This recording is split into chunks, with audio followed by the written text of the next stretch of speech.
네, 이번에도 우리가 클라이언트의 요청 정보를 추출해 볼 건데, 클라이언트의 요청 정보를 추출하는 걸로 끝내지 않고, 우리가 비즈니스 메소드, 그러니까 비즈니스 로직을 한번 구현을 해보도록 하겠습니다.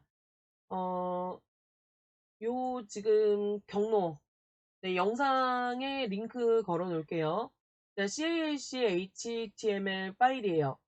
자, 이 HTML 파일에 우리가 어떤 그 숫자를 입력을 하고, 자, 숫자를 입력을 하고,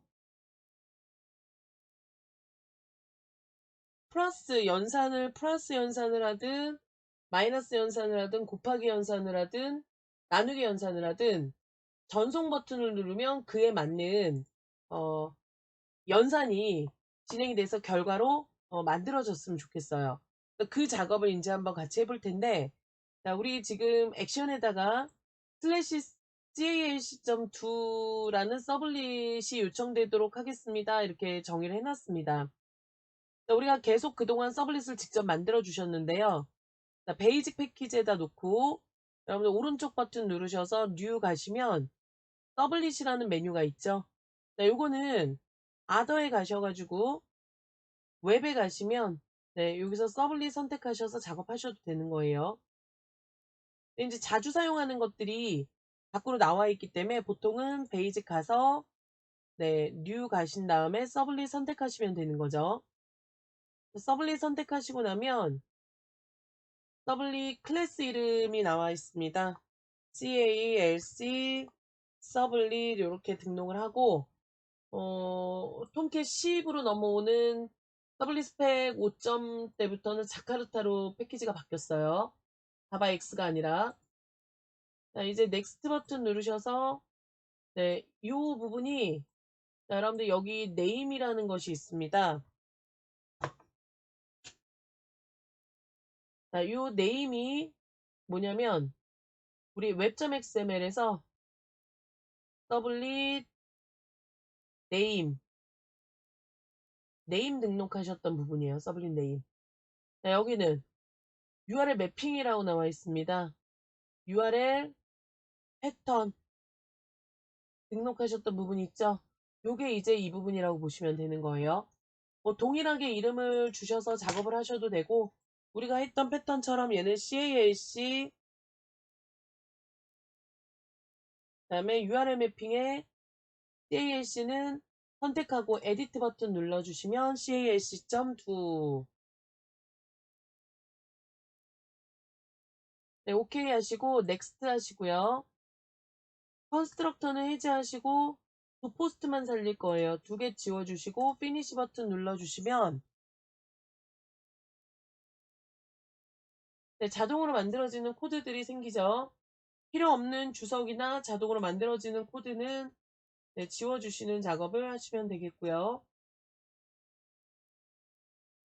네, 요 CAC의 요청 정보를 우리가 추출해서 연산하는 작업을 수행한다고 했습니다. 네, 이렇게 서블릿 기능으로 만들어주게 되면 웹.xml에 네, 이렇게 서블릿이 등록이 되는 거 여러분들 확인하실 수 있습니다. 자, 그럼 CAC 서블릿을 만들어 볼게요. 우리 리퀘스트에서 색 캐릭터 인코딩 리퀘스트에 대한 한글 세팅이죠. UTF-8 한글 세팅 걸어주시고 그 다음에 리스폰스에 대한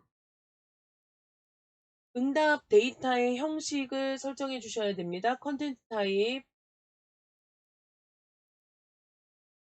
텍스트 슬래시 HTML입니다. 설정해 주시고 캐릭터 셋은 네, EUC- 아니죠. UTF죠. UTF-8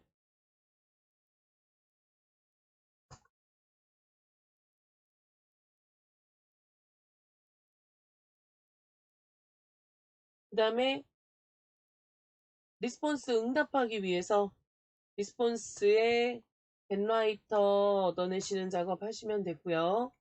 프린트 라이터 객체로 리턴을 하기 때문에 네, 우리 프린트 라이터 변수는 제 맘대로 선언하는 거죠. 이렇게 정의를 했습니다. 네, 이거는 기본 설정이고요. 기본 설정 작업 하셨고, 자, 클라이언트의 요청 정보를 추출해 볼 거예요. CAC HTML을 이렇게 옆으로 빼놓고 보겠습니다. 하나는 num1이고 메소드고 num2예요. 그런데 이 num1하고 num2는 여러분들 파라미터는 전부 다 밸류가 스트링이거든요. 근데 연산을 해야 되니까 int로 변환하시는 작업을 하셔야 되겠죠. 그래서 아예 int로 받을 거예요. int num1 원래 리퀘스트에 개파라미터 하셔서 밸류를 우리가 num1을 주시면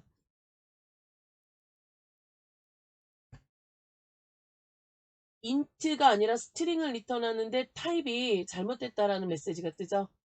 우리 스트링을 숫자로 변환하시는 분석하시는 메소드가 인티저에 parseInt라는 메소드가 있었습니다. 인티저 parseInt라는 메소드를 이용하셔가지고 이렇게 숫자로 변환하시는 작업을 하시면 돼요.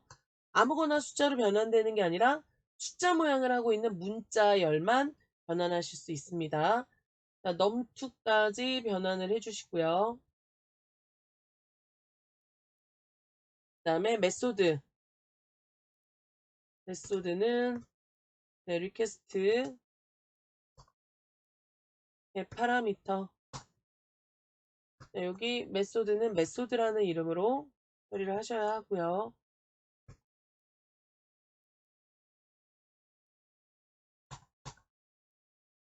자, 클라이언트의 요청 정보를 추출했으면 이제 비즈니스 로직을 구현하셔야 되겠죠. 비즈니스 로직은 연산에 대한 부분을 비즈니스 로직으로 구현을 하실 거예요. 더하기 빼기에 관련된 내용을 구현하셔야 되고 그거를 구현하시는 거는 뭐 우리가 기본 자바의 내용이죠. 자, 우선 리절트 값을 하나 선언을 하고 스위치를 쓸게요. 자, 메소드를 변수에 사용자가 더하기냐 빼기냐 입력한 값을 가지고 우리가 더하기인 경우 스트링이 가능하죠. 네, 스위치에 스트링이 가능하기 때문에 더하기인 경우에는 리절트에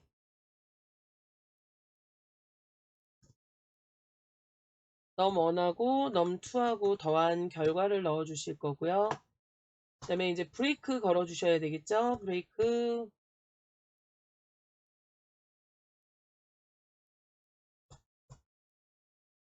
그 다음에 마이너스인 경우에는 빼기 연산을 수행해야 될 거고요.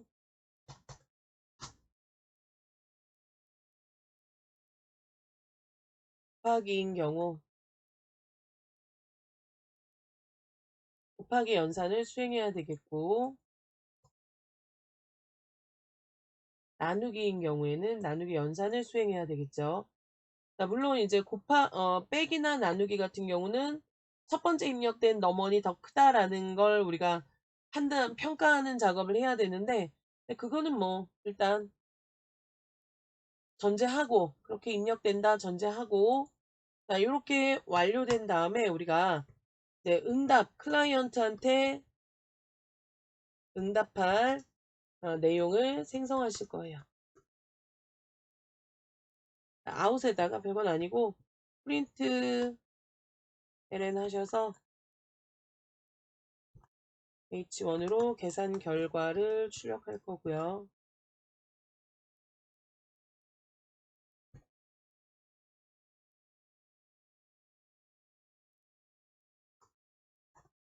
HR로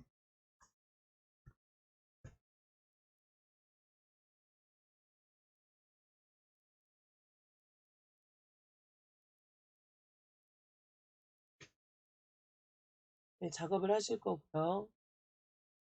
그 다음에 여기에다가 H 한 3번 정도 주셔서 결과를 이제 출력하겠습니다. 자, num1의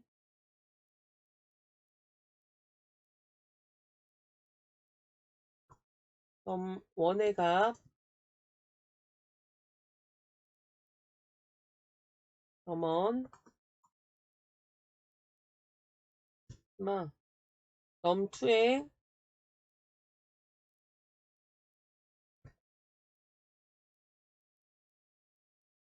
여기는 num2 변수를 쓰셔야 되겠죠. v 연산 결과 result 쓰셔야 되겠죠. result입니다. 네, 이렇게 메시지를 찍어 주시는 작업을 할게요. 근데 이제 정신이 없죠. 우리는 이제 이 간단한 더하기 빼기 곱하기 나누기 하는 그런 로직인데도 복잡해요.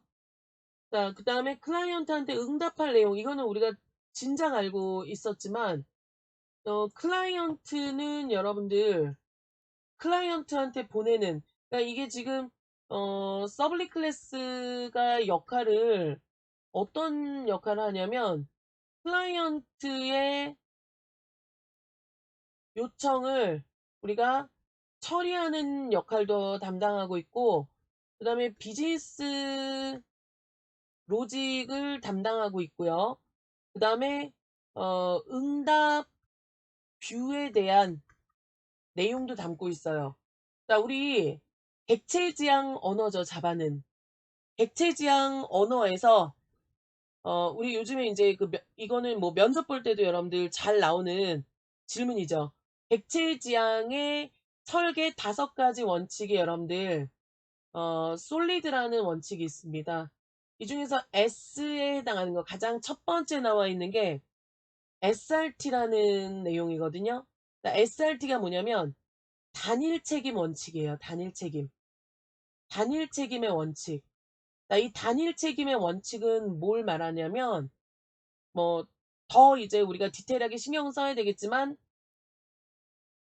클래스 하나가 여러분들 클래스 하나가 하나의 책임만 할 수 있게, 즉 하나의 역할만 할 수 있도록 만들어 주시는 거예요.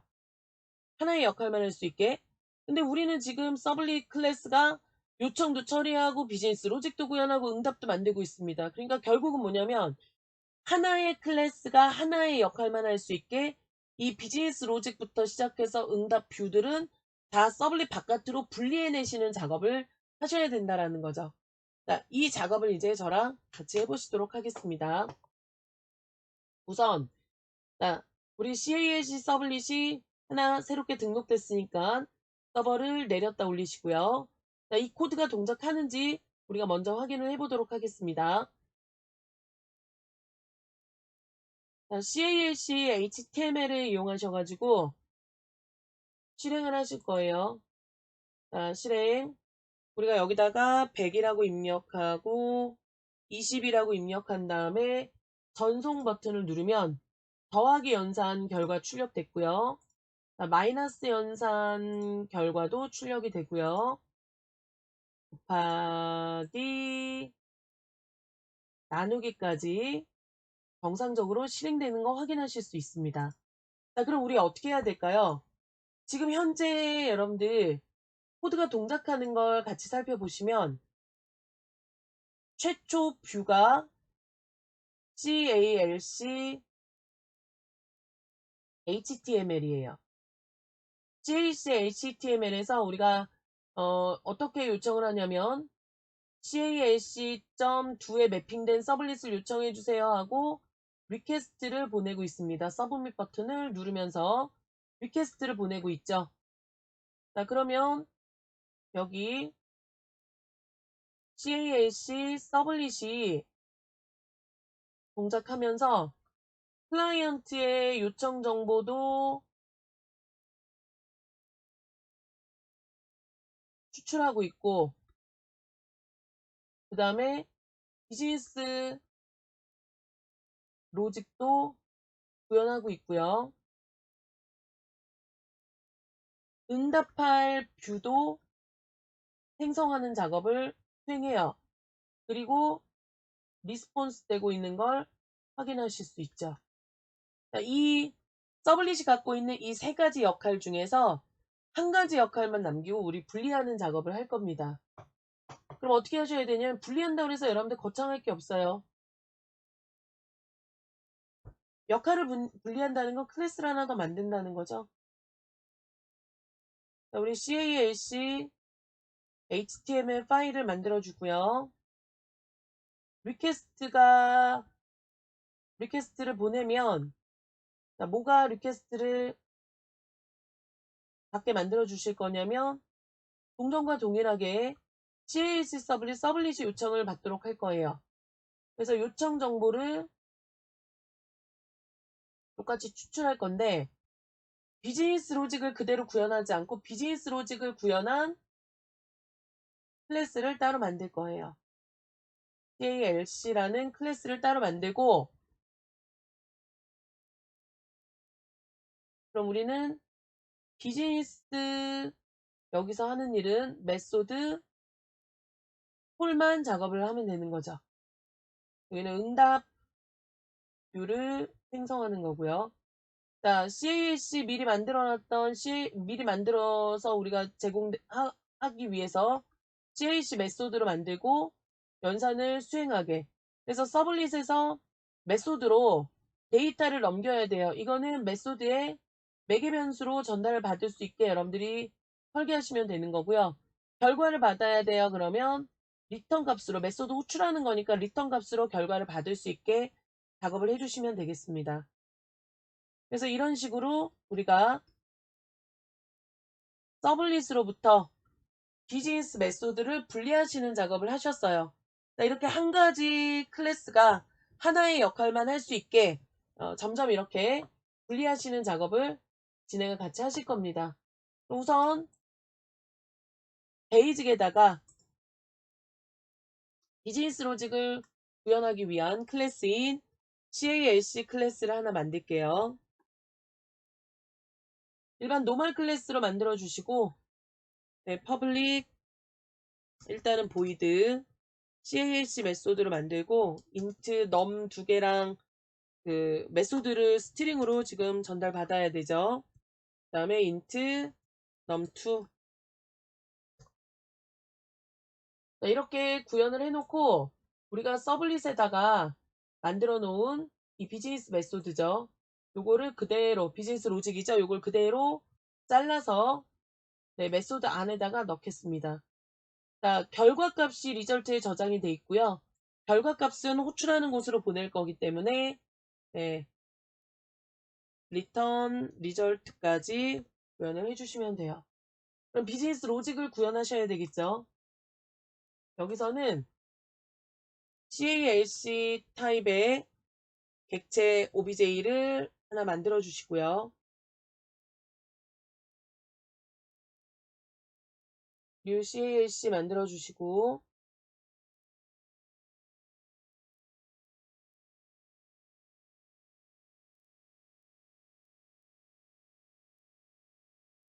네, OBJ에 CALC 메소드를 호출하면서 넘어가고 메소드 num2까지 클라이언트한테 받은 데이터를 넘겨주면 되는 거죠. 그럼 요거는 리절트 대로 네, 리턴 값이 있으니까 그대로 받아주시면 더블릭 코드는 이전보다 네, 비즈니스 로직을 분리해냈기 때문에 이전보다 훨씬 간단해진 걸 확인하실 수 있습니다. 결과가 동일하게 나타나는지 볼 건데 CALC 자바에 만들어 놓은 파일이 메소드가 콜되는지 우리가 확인을 하기 위해서 CALC 메소드의 첫 번째 라인에서 sysout로 CALC 메소드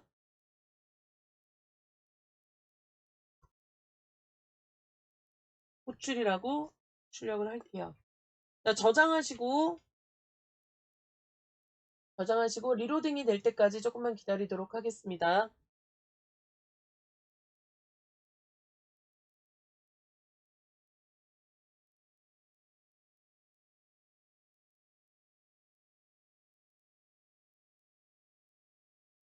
네. 계산하고 우리가 처리하기 위해서 전송하면 연산이 되면서 매수도 호출된다라는 게 출력되는 거 보실 수 있죠. 자, 더하기든 빼기든 곱하기든 나누기든 정상적으로 잘 호출이 되는 거 확인하실 수 있습니다. 자, 이제 여러분들은 서블릿에서 비즈니스 로직을 분리하시는 방법을 보셨어요. 근데 서블릿을 보셨다고 생전 처음 보는 서블릿의 어떤 특별한 기능이 아니라 우리 늘 자바 클래스 만들 때 이런 식으로 하나의 클래스는 하나의 역할만 할 수 있게 만들어서 작업을 하셨다라는 거죠. 그래서 새로울 게 없는 자바에서 우리가 늘 하던 클래스 만들고 메소드 정의하셔서 불러서 쓰시는 거예요. 그래서 요거는 여러분들 로직을 분리해서 따로 작업을 하겠습니다. 라는 거 꼭 기억해 주시기 바라겠습니다.